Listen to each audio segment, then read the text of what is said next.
Sangye chedan soki chanam la janshu bardo dani geso jedaki jinso gibe sanam dola pensira sangye duboro shu sangye chedan soki chanam janshu bardo dani geso jedaki jinso gibe sanam dola pensira sangye duboro shu sangye chedan soki chanam chancho bardo dani keso je dagi jinso gibe sanam dola benjira sangye drupara isho samjaya tamje dewa dan devi gyu denbarai kyuru je dungan dan dungan yi gyu dan dhawarai kyuru je dungan mebe dewa mi dhawarai kyuru je ngere jadan dan dhave tangyam Emba kyo je paten tsawe lama rimbo Ji ji uro pe me de jo ne ka den shenpe gone jes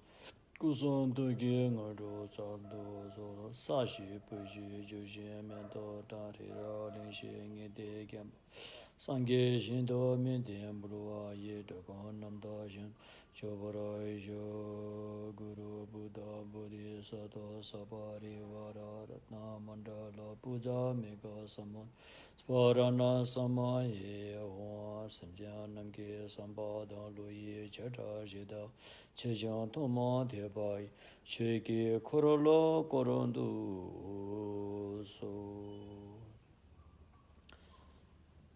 सम्पूर्ण प्राणीहरूको हितार्थ कल्याणार्थ सम्मा सम्बुद्धि ज्ञान प्राप्त गर्ने मनसायको साथमा सद्धम्म देशना सुनिदिनु हुन विनम्र अनुरोध गर्दछु। महायान सूत्र अलङ्कारको धम्म देशनामा अहिले हामी 21औं अध्याय भनौँ कि परिच्छेद च्याप्टरमा आइसकेका छौँ, जसले यस बोधिसत्व यानमा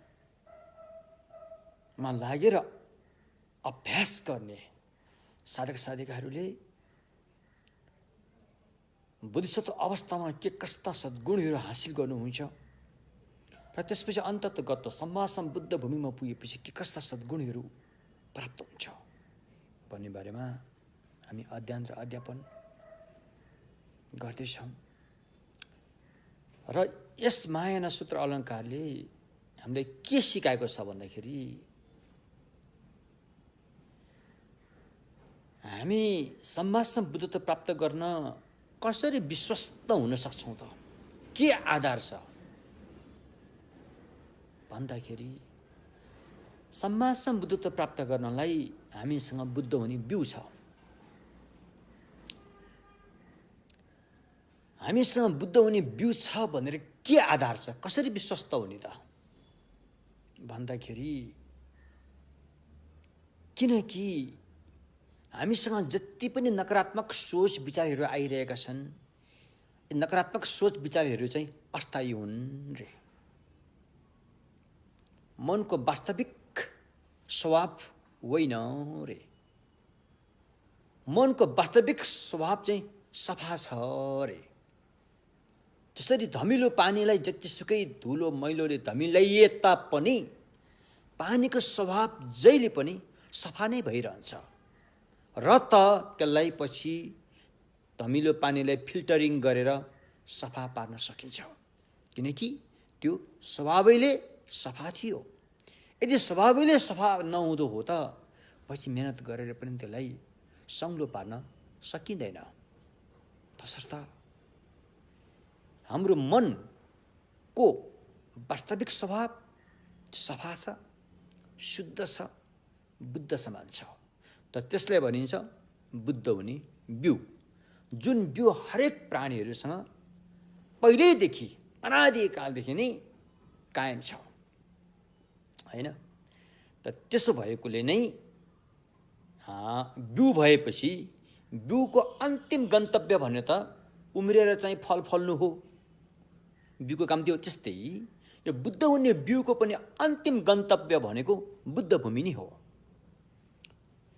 जसरी आकाशमा पन्छीहरू कहाँ कहाँ कहाँ कहाँ दिनभरि उडेर हिँड्छन्, चार्छन्, तर अन्तिम बेलुकी साँझ पखको गन्तव्य भनेको आफ्नो गुण नै हो।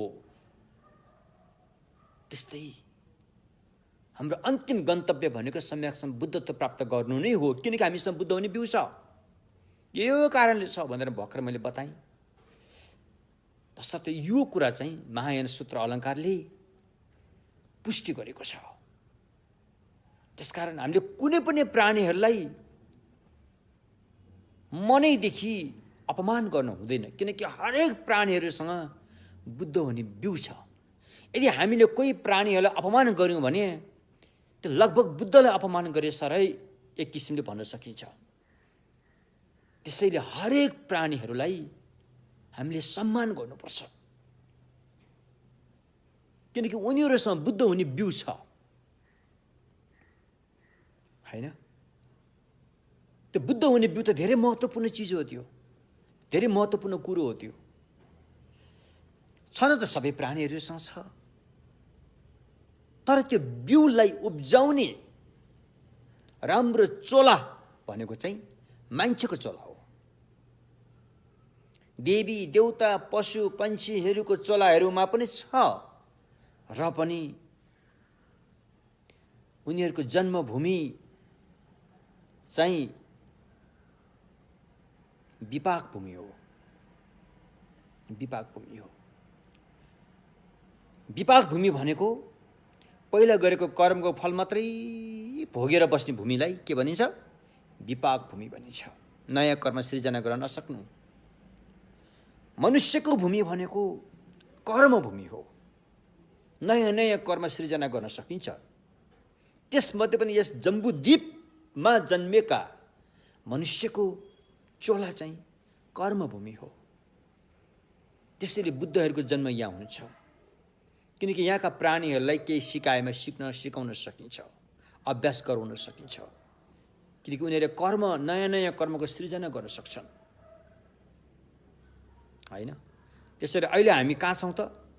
कर्मभूमि भएको जम्बुद्वीपमा हामीले चोला लिएका छौँ।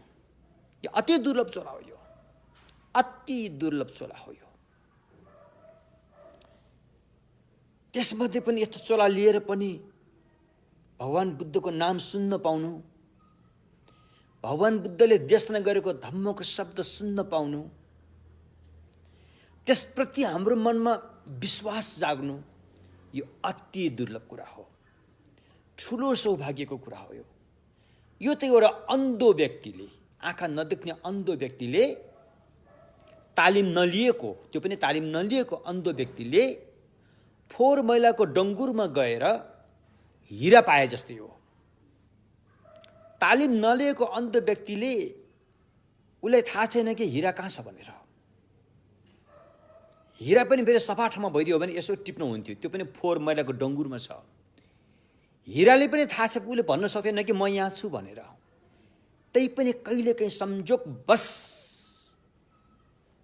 तालिम नलिएको अन्ध व्यक्तिको हातमा हिरा पाउन सक्छ। त्यो भन्दा पनि पशुलोकबाट मरेर मान्छेको चोलामा आउन अति दुर्लभ, अति दुर्लभ। हुन त मान्छेको जनसङ्ख्या दिन प्रतिदिन बढ्दै गइरहेको छ, तर जति सुकै मान्छे बढे तापनि यसको सङ्ख्या छ, यसको गणना गर्न सकिन्छ, किनकि यो थोरै भएर हो। यो थोरै भएर नै यसको गणना गर्न सकिन्छ। अहिले विश्वमा जति पनि मान्छे छन् गन्ती छ, तर अरू पशु प्राणीहरूको बर्खा मासको एउटा माटोको ढिस्को भत्काएर हेर्नुहोस् त, त्यो भित्रको किराहरू असङ्ख्य छन्। गणना गर्ने यदि सजिलो छैन, किनकि धेरै भएर। त्यस्तो तुलनामा मान्छे एकदमै दुर्लभ। त्यसमध्ये पनि सम्मासम भगवान बुद्धको सम्यक मार्गमा लाग्ने सौभाग्य प्राप्त हुनु त झनै दुर्लभ, दिनको तारा जस्तै। तर यस्तो अवसर हामीले पाएका छौँ अहिले। भगवान बुद्धलाई जिउँदो दर्शन, उहाँको जिउँदो शरीर दर्शन गर्न नपाए तापनि उहाँको जिउँदो ज्ञानको दर्शन पाउने अवसर हामीले पाएका छौँ, होइन? तर यस्तो अवसर पाए तापनि यो मानव चोला त फेरि कस्तो छ? चिरिप्प पारेर झिरिप्प जानेछ। धेरै कमजोर छ, धेरै कमजोर। बरु त्यो सिसाले बनाएको घर सडकको बीच बाटोमा लगेर राखिदियो भने केही समय त्यो बस्ला, टिक्ला। तर त्योभन्दा पनि मान्छेको चोला अति नै कमजोर छ, अति नै कमजोर छ। छिसिक्क केही हुन पाएको छैन, रुगा लागिहाल्छ, पिनासले सताउँछ। खाने चिजमा केही तलमाथि पर्यो भने फेरि पेटमा समस्या हुन्छ। त्यो सिसाको घरमा त सिसाको घरलाई त रुगा लाग्दैन क्यारे, जे हाले नै उसलाई केही फरक पर्दैन क्यारे सिसाको भाँडोमा। मान्छेको चोला त्यस्तो सिसा, कमजोर सिसा भन्दा पनि अति कमजोर, चिरिप्प पारेर झिरिप्पै जानेवाला छ। सारा सौँदो मान्छे पनि अहिले बोलिरहेको थियो, अहिले मर्यो भनेर खबर आइरहेछ। यहाँ मेरो धम्म मित्र हुनुहुन्छ एकजना, उहाँको पिता बोल्दै हुनुहुन्थ्यो अरे। पहिला फोन गर्दा बोल्दै हुनुहुन्थ्यो, फेरि फोन गर्दाखेरि उहाँ त बित्नु भयो अरे। त्यसकारण मान्छेको चोला अति कमजोर छ। जति दुर्लभ छ त्यति नै यो कमजोर छ। त्यसकारण बुद्धिमान व्यक्तिले समयमा नै बुद्धि पुर्याउन जरुरी छ, नत्र ढिलो हुन्छ। हाम्रो जीवन कहाँ खचिरहेका छौँ? अधिकांश व्यक्तिहरूले मोज मस्तीमा खर्चिरहेका छन्। मोज मस्ती, इन्जोय, मोज मस्ती। मोज मस्तीको लागि त पैसा चाहियो, पैसा कमाउनु पर्यो, पैसा कमाउनलाई शिक्षा चाहियो, पढाउनु पर्यो। यही तीनटा कुरामै यताउता घुमिरहेको देखिन्छ। तर उसँग भएको जुन बुद्ध हुने बिउको गन्तव्य स्थान त मोज मस्ती, पैसा, धन र शिक्षामा मात्रै सीमित होइन। त्यो त बुद्ध भूमिमा पुग्न चाहन्छ, बुद्ध भूमिको फल उत्पन्न गर्न चाहन्छ। त्यस्तो महत्त्वपूर्ण चिज हामीसँग छ। तर यो चोला कुनै पनि बेला फेरि तपाईँ आत्तिनु पर्दैन, डराउनु पर्दैन। तपाईँ यो सच्चाइ कुरा हो, सच्चाइ कुरालाई स्वीकार्नुपर्छ, डराउनु हुँदैन। डाक्टरले अनि छुराहरू प्रयोग गरेर भित्रबाट रोग निकाल्दाखेरि अब गर्छ नि, अपरेसन गर्छ नि, त्यसलाई डराउनु हुँदैन। त तपाईँकै भलोको लागि हो। त्यस्तै यी कुराहरू पनि एक किसिमले अलिकति आत्तिने हो कि जस्तो लाग्छ, तर आत्तिने होइन, यो सच्चाइ हो। त्यसकारण सच्चाइलाई लुकाएर राख्यो भने त्यो त धेरै घाटा हुन्छ। मुन्तिर आगो छ, माथि खरालेर छोपेर राख्यो भने त्यहाँ पाइला टेक्यो भने के हुन्छ? सुरुमा त्यहाँ हेर्दाखेरि आगो देख्दैन र ऊ चाहिँ आतङ्कित त हुँदैन।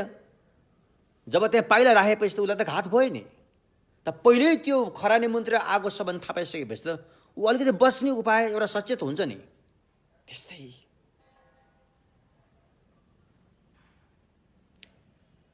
नेपालीको एउटा गीतै छ, भोलि उठी कहाँ जाने केही थाहा छैन रे, फर्की आउने हो कि होइन त्यो पनि केही थाहा छैन रे,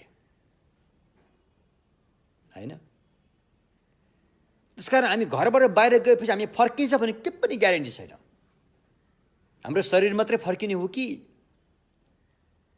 या हामी फर्किने हो, यो केही ग्यारेन्टी छैन।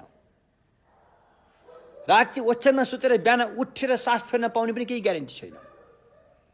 मुर्दा मर्दै उठ्नु हो कि या जिउँदो भएर उठ्ने हो, त्यो पनि केही ग्यारेन्टी छैन। यी सबै कुरा हामीले किन भनिरहेछौँ भन्दाखेरि जीवनको सच्चाइलाई कसरी सदुपयोग गर्ने, हामी जुन सानो झिनामिना कुरामा भुलभुलैमा हामी भुलिरहेका छौँ त्यसबाट कसरी निस्किने। किनकि त्यो भुलभुलैमा हामी टोटली आसक्ति भएर जसरी जुगा टाँसिन्छ यसरी टाँसिरहेका हुन्छौँ। तर हात लाए सुन्ने होइन। त्यसो भएकोले सच्चाइलाई बुझ्नु छ। मान्छे ह्याप्पी हुनुको लागि बिहा गर्छ, ह्याप्पी हुनुको लागि बिहा गर्छ, सन्तान जन्माउनको लागि बिहा गर्छन्। त्यति बेला ऊ खुब खुसी हुन्छ, केटा होस् या केटी होस्। जब त्यो घरमा पुग्छ त्यहाँको परिस्थिति झेल्नुपर्छ अनि त्यसपछि फेरि समस्या हुन्छ त्यहाँ फेरि। होइन पहिला ह्याप्पी हुनुको लागि बिहा गर्छ, त्यहाँ पुगेपछि त्यहाँको त्यो माहौल हो एउटा हुन्छ, त्यहाँ त फेरि धेरै कुराको जिम्मेवारी आएको हुन्छ, चाहे श्रीमान होस् चाहे श्रीमती होस्। अनि पहिला जुन बिहा गर्दाको केही दिनको ह्याप्पी त्यो त्यहाँ रहँदैन, अब त्यो मेटिँदै जान्छ। हरेक कुराहरूमा यही नियम लागू हुन्छ होइन। तसर्थ यो अमूल्य मानव देहलाई सदुपयोग गर्नु छ, किनकि फेरि पाइँदैन, फेरि यो मानव चोरा फेरि पाइँदैन, फेरि पाइने हो भने त ठिकै छ, यो जुनमा मज मस्ती गरौँला, अर्को जुनमा केही गरौँला भन्ने हुन्थ्यो होला। तर यो फेरि पाइँदैन, फेरि मानव चोला पाइँदैन। एउटा बौद्ध विद्वानले भन्नुभएको छ, हो ने हो त्यो ढुवार गिरो। मानव चोला तपाईँले गुमाउनु भयो भनेदेखि त्यसपछि तल तल तल जानु बाहेक मानव चोला त परिजाओस्, कल्पौँसम्म मानव भन्ने नाम समेत पनि सुन्न पाइँदैन अरे। त्यस्तो परिस्थिति झेल्नुपर्ने छ र अहिले यही अवसर हो हाम्रो लागि केही गर्नुपर्ने होइन। त्यसकारण गर्नुपर्ने काम त धेरै छन्, संसारिक काम। तर संसारिक काम जतिसुकै गरे पनि यो छोटो चोलाको लागि मात्रै हो, त्योभन्दा अगाडि जान सक्दैन। त्यसकारण हामीसँग भएको बुद्ध भन्ने बिउलाई जगाउनु छ होइन। यिनी कुराहरू चाहिँ महायान सूत्र अलङ्कारले हामीलाई चाहिँ सिकाउँदै आएको छ। र यसै क्रमशः साहस 8 जागिसकेपछि भव संसारको यात्रा अनन्त छ भन्ने कुरा बुझिसकेपछि समासम बुद्ध हुने यात्रा भव संसारको यात्राको तुलनामा सम्मासम बुद्धत्व प्राप्तिको यात्रा छोटो छ। त्यसको तुलनामा धेरै लामो छैन। सूत्रैबाट भने तापनि असङ्ख्य 3 कल्प हो। त्यो पनि अभ्यास गर्दै गएपछि जब चाहिँ बुद्धिसत्वको चाहिँ उच्च कोटिको भूमिहरू प्राप्त हुँदै जान्छ, उसको लागि त एक क्षणमै उसलाई 1 कल्प बनाउन सक्छ, 1 कल्पलाई 1 क्षणमा लान सक्छ। त्यस्तो खालको सद्गुणहरू चाहिँ प्राप्त हुँदै जान्छ। त्यसकारण सम्मासम बुद्धत्व प्राप्त गर्ने भव संसारको यात्रा, त्यो दर्दनाक यात्रा भन्दा यो धेरै सुखकर छ, सजिलो छ। यसको अन्त पनि छ, पुग्ने बिन्दु पनि छ। तर भव संसारको यात्रा अनन्त छ, यसको बिन्दु पनि हुँदैन। त्यो पनि डरलाग्दो छ। त्यसो भएकोले सम्मासम बुद्धत्व प्राप्तिको लागि प्रेरणा लिएर हामी जान्दछौँ यसै दुनियाँमा बुद्धत्व प्राप्त गर्न गाह्रो छ, हामी जान्दछौँ। तापनि कमसेकम हामीले यति त गर्न सक्छौँ कि भावी मैत्रीय बुद्धको उदय हुँदाखेरि हामी त्यति बेला होइन उहाँको ज्ञान सुन्ने अवसरको सगुन त अहिले हामीले मिलाउन सक्छौँ नि। हामीले केही दानको अभ्यास, केही शीलको अभ्यास, केही शान्तिको अभ्यास, वीर्यको अभ्यास, ध्यानको अभ्यास, प्रज्ञाको अभ्यास त गर्न सकिन्छ नि होइन। तसर्थ आज हामी महायान सूत्र अलङ्कारमा सम्मासम बुद्ध भूमिमा पुगेपछि के कस्ता सद्गुणहरू प्राप्त गर्न सकिन्छ त्यसबारेमा चर्चा गरिरहेका छौँ। र विशेष गरेर 10 बल, भगवानको 10 बल, जो व्यक्ति सम्मासम बुद्ध भगवान बन्दछ उसले 10 र बल जस्ता महान सद्गुणहरू हासिल गरेको हुन्छ। त्यो 10 बलले चाहिँ के काम गर्छ भन्दाखेरि चारवटा मारलाई परास्त गर्छ। अहिले भनेको चारवटा मार र यो चारवटा मार अलिक फरक पर्छ। यो चारवटा मार चाहिँ उपायमा छल गर्ने मार, शरण स्थानमा छल गर्ने मार, शुद्धतामा छल गर्ने मार, सम्मासम बुद्धत्वमा बुद्ध भूमिमा पुग्नेमा छल गर्ने मार, यी चारवटा मारलाई यी 10 बलले परास्त गर्छ। पहिलो 3 बलले 3वटा मारलाई परास्त गर्छ भने बाँकी 7 बलले 4थो मारलाई परास्त गर्छ। तसर्थ तिनी मारको बारेमा अहिले हामी कुरा गर्दैछौँ। थाक्पाले लुवे 2 शुद्धतामा छल गर्ने मार भन्नुको अर्थ अहिले हामीले लिएको यो शरीर, यो लिएको शरीर छ नि, शरीर हाम्रो जीवन चोला, यो त क्लेश र कर्मबाट उत्पत्ति भएको हो नि त। यो कसैले यसलाई बनाएको होइन, कसैले यसलाई चाहिँ उ गरेको होइन। क्लेश र कर्म, कर्म र क्लेशबाट नचाहँदै पनि कर्म र क्लेशको अधीनमा परेर यो चोला जन्मियो रे भगवानको सम्यक मार्गमा। त्यसैले यो चोलाले भनिन्छ आश्रफ। संस्कृति भाषामा, बुझ्ने भाषामा राग रिस मोहसँग सम्बन्धित आबद्ध भएको चोला हो यो, अर्थात् क्लेशसँग आबद्ध भएको चोला हो यो, हैन। अनि यो चोलालाई अनि शुद्ध पार्नको लागि अनि यहाँ केही कुराको छल भइरहेको हुनसक्छ। जस्तो कि यो शरीरलाई जाडो महिनामा नुहायो भने स्वर्ग पुग्छ, पाप काटिन्छ भन्ने खालको हुन्छ। यो छल हो।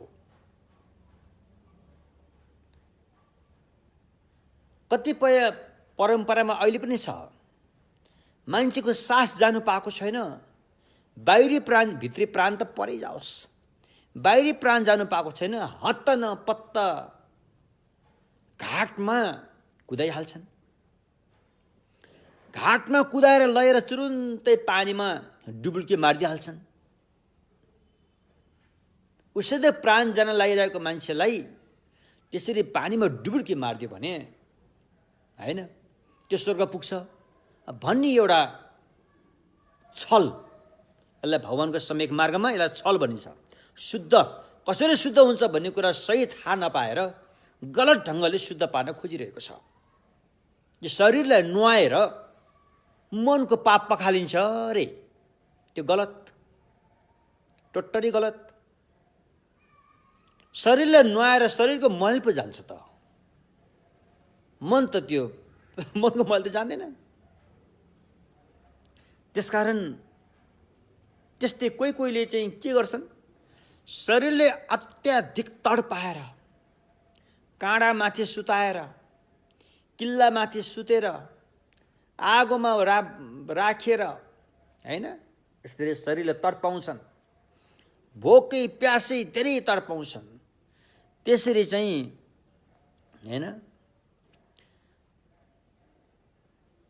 शुद्ध हुन्छ भन्नेहरू पनि छन्। कोही त आत्महत्या पनि गर्छन्, त्यसरी नै शुद्ध हुन्छ भन्नेहरू पनि होला। त्यो सबै कुराहरू शुद्धता पार्नलाई छल गरेको हो। त्यसरी मनको शुद्धता हुँदैन, हैन। ती कर्महरूबाट मन शुद्धता हुँदैन, किनकि मन र ती कर्मसँग केही पनि मेल खाँदैनन्। त्यसो भएकोले अब शुद्ध पार्ने कर्म के हो त भन्दाखेरि भगवानको सम्यक मार्गमा शुद्ध पार्ने, मनलाई शुद्ध पार्ने कर्म हैन, ध्यान, समाधि जस्ता विशुद्ध मार्गलाई अपनाएपछि मात्रै मनको मैल पखालिन्छ र मन शुद्ध हुन्छ। न कि शरीरलाई तडपाएर, शरीरलाई घोर तपस्या गर्नु भगवानले पनि पहिला एकपल्ट गर्नुभएको हो। 6 वर्षसम्म केही नखाएर केही नपिएर घनघोर तपस्या गर्नुभएको हो। उहाँको शरीरमा कुनै मासु देखिँदैन थियो, मात्र छाला नसा हड्डी मात्रै देखिने गरेर तपस्या गर्नुभएको हो। त्यसरी तपस्या गरेको मूर्ति अहिले पाकिस्तानको लाहोर भन्ने ठाउँमा म्युजियममा राखिएको छ। त्यो मूर्ति हेर्नुभयो भने तपाईँले भगवानले कति तपस्या गर्नुभएको छ भन्ने कुरा जान्नुहुन्छ। तर त्यो घनघोर तपस्याले समस्याको समाधान भएन रे। नभइसकेपछि उहाँले त्यो तपस्या त्याग्नुभयो र शुद्धताले दिएको खीर ग्रहण गर्नुभयो। तब मात्रै उहाँ बुद्ध हुनुभएको हो। त्यसो भएकोले भगवानको सम्यक मार्गमा। शरीरलाई तडपाउने तपस्या सही मार्ग होइन भन्छ। त्यसकारण ध्यान, समाधि, अभ्यास साधनाहरू हैन, जुन विशुद्ध अभ्यास साधनाहरू छन्, त्यसले मात्रै मनको मैललाई धुन सकिन्छ र अन्ततोगत्तो। तर ध्यान समाधिले मात्रै होइन, यहाँ विशुद्ध प्रज्ञाको पनि आवश्यक पर्छ। सम्यक दृष्टि प्रज्ञालाई साथमा लिएर गरेको ध्यान समाधिले मात्रै मनको मैल पखाल्छ, अज्ञानको जरोलाई जरैदेखि निकालेर फ्याँकिदिन्छ अनि अन्ततोगत्तो निर्वाण प्राप्त हुन्छ हैन। त्यही एउटा उपाय हो, अरू उपाय छैन। त्यसकारण चाहे त्यो महायान होस्, चाहे श्रावकयान होस्, चाहे वज्रयान होस्, अपनाउने मार्ग यही नै हो हैन।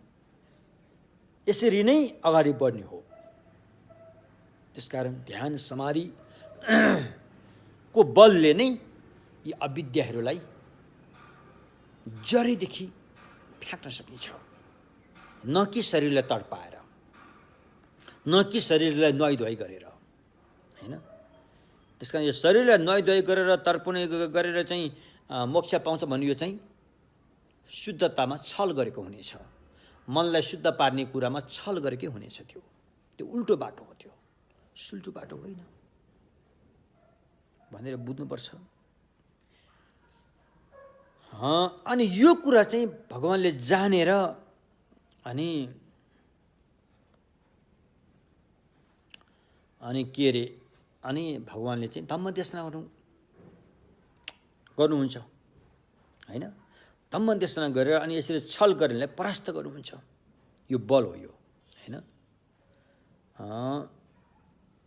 त्यसपछि गएर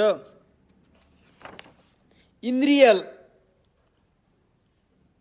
उच्च इन्द्रिय र कमसल इन्द्रियको चाहिँ जानकारी भएको बल, जान्ने बल, त्यो पनि भगवानसँग हुन्छ हैन। यहाँ इन्द्रिय भन्दाखेरि आँखाको इन्द्रिय, कानको इन्द्रिय भन्न खोजेको होइन। श्रद्धा इन्द्रिय, वीर्य इन्द्रिय, प्रज्ञा इन्द्रिय आदि 5 इन्द्रियहरू हुन्छन्। यी इन्द्रियहरू अर्थात् भगवानले पात्र, योग्य पात्र, कस्तो पात्रलाई कस्तो धम्म देशना गर्यो भने उसलाई मिल्दो हुन्छ भन्ने कुरा भगवानले जान्नुहुन्छ। त्यसकारण इन्द्रियको पात्र अनुसार, इन्द्रियको क्षमता अनुसार भगवानले धम्म देशना गर्नुहुन्छ हैन।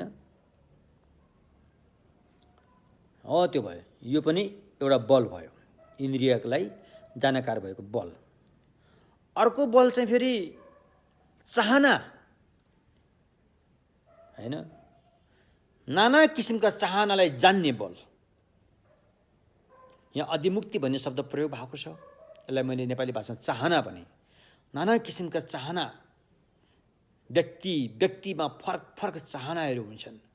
त्यो अनुसार जान्ने बललाई अनि चाहना जान्ने बल, नाना किसिमका चाहना जान्ने बल भनिन्छ। समाज सम्बुद्धता प्राप्तिपछि यस्ता सद्गुणहरू प्राप्त हुन्छन् र जुन बलले हैन आफूले इच्छाएको, चाहेको, यहाँ चाहना भनौँ कि त्यसलाई त्यो यही एउटा चैतसिक नै हो। द्वेपा, भोट भाषामा द्वेपा भनिन्छ, यो एउटा चैतसिक नै हो। चित्त भनेको चाहिँ अब एउटा चित्त भइहाल्यो, मूल मन। चैतसिक भनेको चाहिँ अब चित्तबाट उत्पत्ति भएको अन्य चैतसिक धेरै हुन्छन्। मूल मन चाहिँ अब कहिले 6 र कहिले 8 बाँडिन्छ। तसर्थ यो चाहना पनि एउटा चैतसिक हो र विभिन्न चाहना हुन सक्छन्, विभिन्न कल्पना हुन सक्छन्। त्यही अनुरूप बुझेर अनि भगवानले अनि धम्म देशना गर्नुहुन्छ हैन। निम्न स्तरको, मध्यम स्तरको, उच्च स्तरको चाहनालाई भगवान बुद्धले जान्नुहुन्छ। अब यहाँ एउटा छ के अरे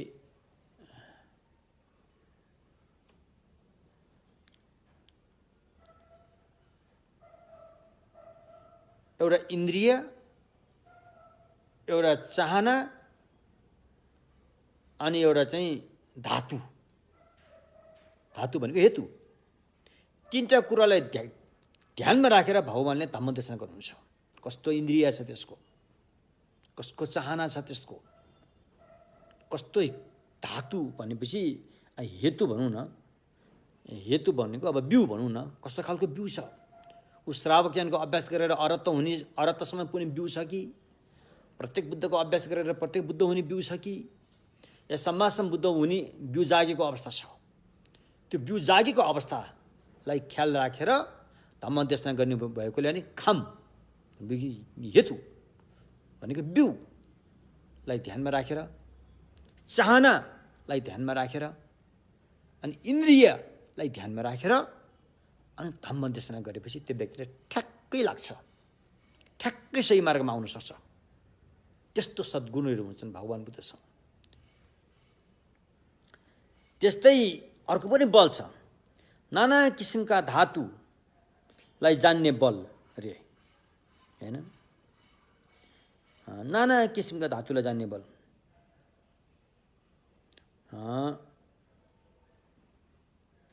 यो पनि विशेष गरेर यो धातु भन्नेको अनुसार चाहिँ गोत्र हो, हैन? विभिन्न गोत्रहरू हुन्छन्। यहाँ फेरि गोत्र भनेको चाहिँ यो गोत्र त्यो गोत्र होइन। यहाँ गोत्र भनेको चाहिँ व्यक्तिहरूको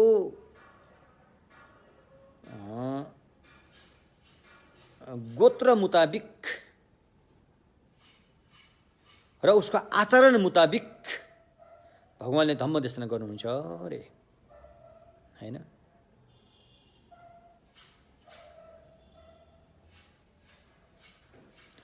कि त यहाँ गोत्र भनेको एक किसिमको बिउ हो, राग रिस मोह उत्पन्न गर्ने बिउलाई पनि यहाँ गोत्र भन्ने नाम के अरे धातु भनेको हुनसक्छ।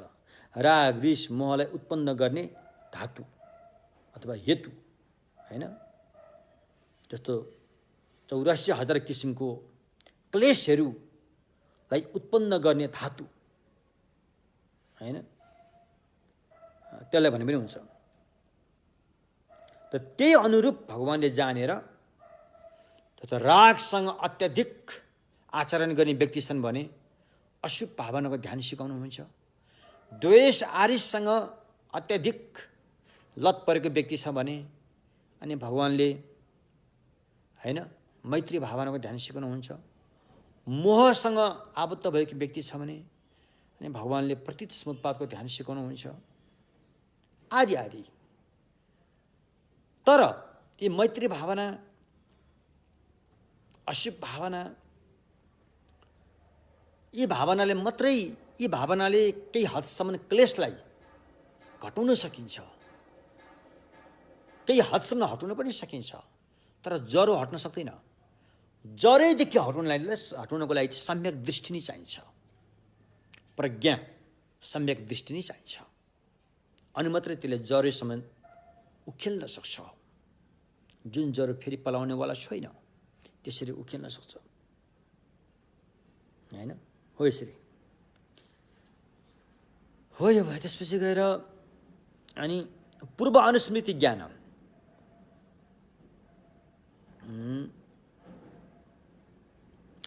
पूर्व अनुस्मृति ज्ञान भनेको पूर्व जन्म सबै थाहा पाउने, 80 अब लाख कल्प कयौं कल्प पहिलाको सबै थाहा पाउने ज्ञानलाई पूर्व अनुस्मृति ज्ञान रे। त्यो कस्तो हुन्छ त भन्दाखेरि चाहिँ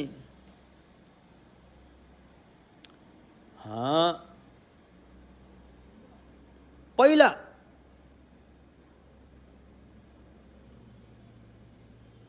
बितिसकेको घटना, जस्तो कि अघि बिहानबाट अहिलेसम्म भनौँ न, अतीतका बितिसकेका घटनाहरू देखि लिएर पहिलाका जुनीहरू सबैलाई थाहा पाउन सक्ने, त्यस्तो अनुस्मृति।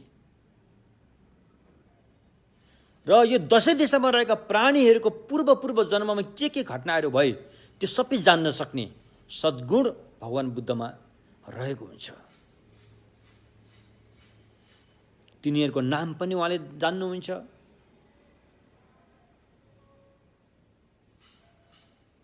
उनीहरूको फरक सङ्केतहरू रहेको ठाउँहरू लगायत सबै जान्नुहुन्छ। यहाँ भनेको छ कि 8वटा विशेष गरेर 8वटा कुराहरू जान्नुहुन्छ। उनीहरू कुन गोत्रका थिए, कुन थरका थिए, के भोजन खान्थे, सुख दुःख के भोगेका थिए, आयुको मापदण्ड कति थियो, कति लामो समयसम्म रहे र अनि यति जुनीसम्म यिनीहरू टिक्छन् भन्ने कुरा भगवानले सबै जान्नुहुन्छ। त्यस्तो जान्न सक्ने क्षमता भएको ज्ञानलाई पूर्व अनुस्मृति ज्ञान भनिन्छ, हैन?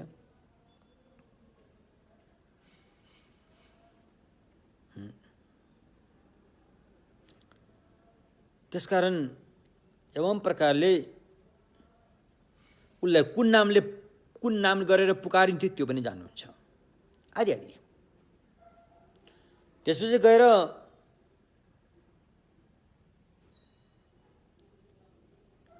दिव्य चक्षु भन्ने हुन्छ एउटा। दिव्य चक्षु भनेको चाहिँ फेरि देवताहरूसँग हुने आँखा भनौँ न अब को शक्ति। थोरै मात्रामा कामधातु अन्तर्गतका देवताहरूसँग पनि होला, थोरै मात्रामा। तर ब्रह्मलोक रूप धातुमा पुगेकोमा अत्याधिक हुन्छ। तर यही मानव चलामा नै हामीले त्यस्ता समथ ध्यान, प्रथम ध्यान, द्वितीय, तृतीय, चतुर्थ ध्यान हासिल गरेका छौँ भने ती दिव्य चक्षुहरू यही मानव चलामा नै प्राप्त गर्न सकिन्छ। र भगवान बुद्धसँग यस्ता असीम दिव्य चक्षुहरूसँग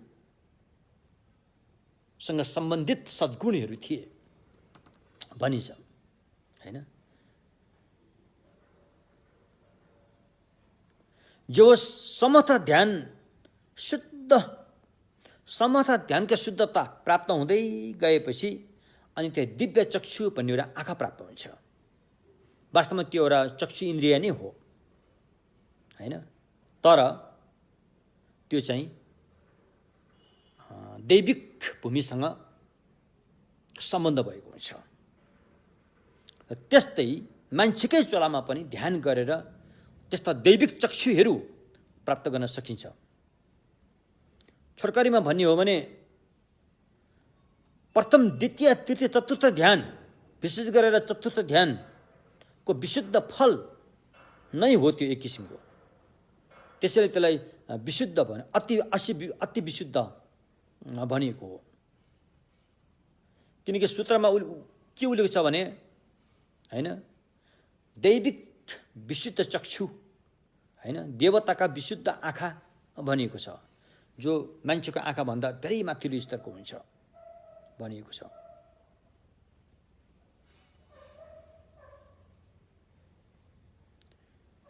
तसर्थ त्यसले चाहिँ भविष्यका कुराहरू जान्दछन्।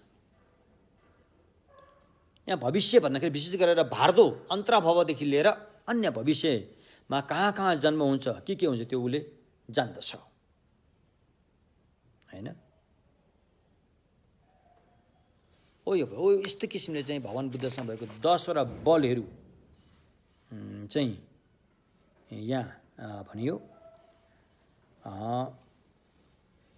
त्यस्तै गरेर 10औं बल चाहिँ आश्रव क्षय ज्ञान भनिन्छ।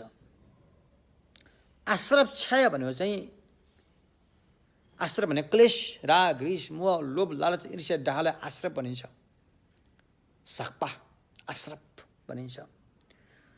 त्यो समाप्त भएको थाहा पाउने ज्ञान, हैन? र भगवान बुद्धले त्यो आश्रव मात्रै नभएर आश्रवको वासना सहित त्यागिसक्नु भएको छ।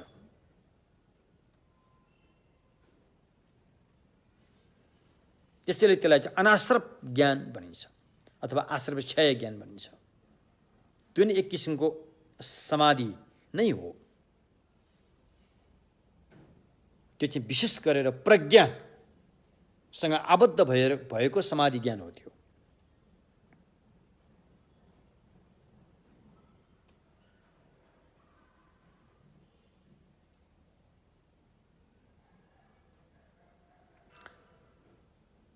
एवं प्रकारले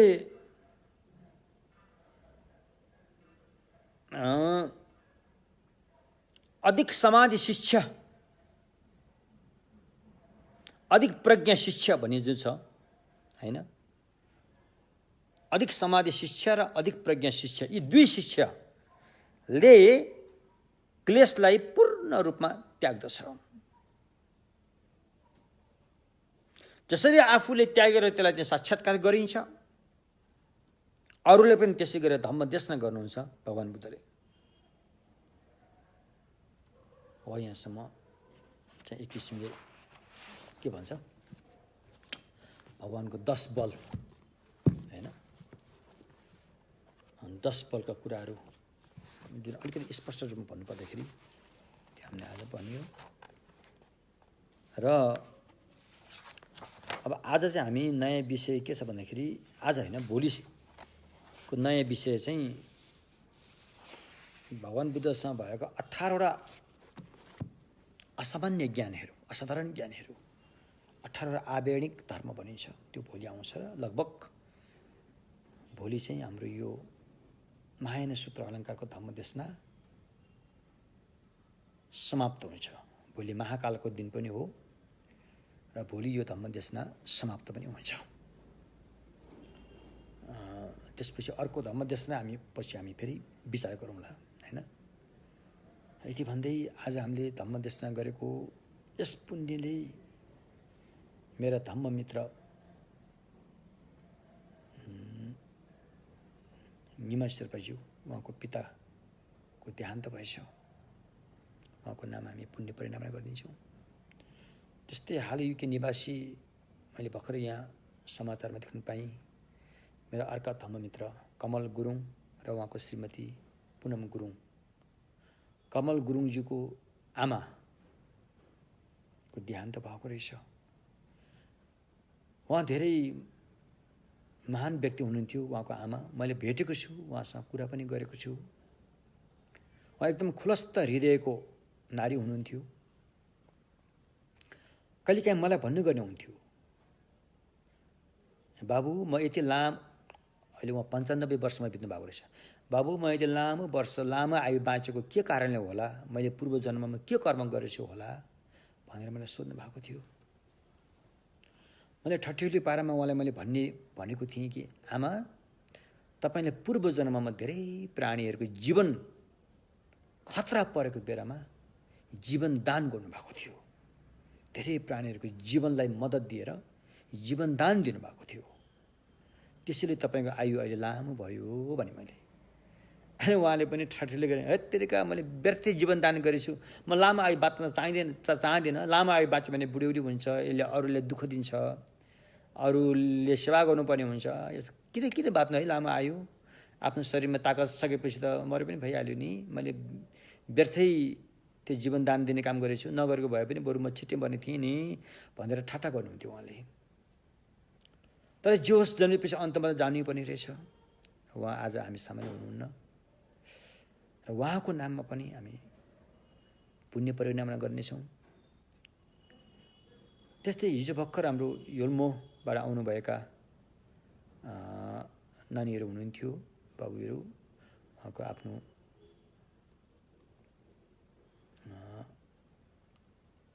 टिचरहरू, उहाँको के त्यस्तो नजिक चिना परिचय भएर चाहिँ उहाँको देहान्त भएर छ। उहाँको नाममा पनि पुण्य परिणाम गरिन्छ। उहाँको नाममा हामी फेरि भोलि पनि हामी पुण्य परिणाम गर्नेछौँ। सोनम दिए थम्जे सिपाङे थम्ने पे दाना फम्जे ने केगा नाजे बालों ठुबा सिपे सोले ढोवा ढोलो बराइशो।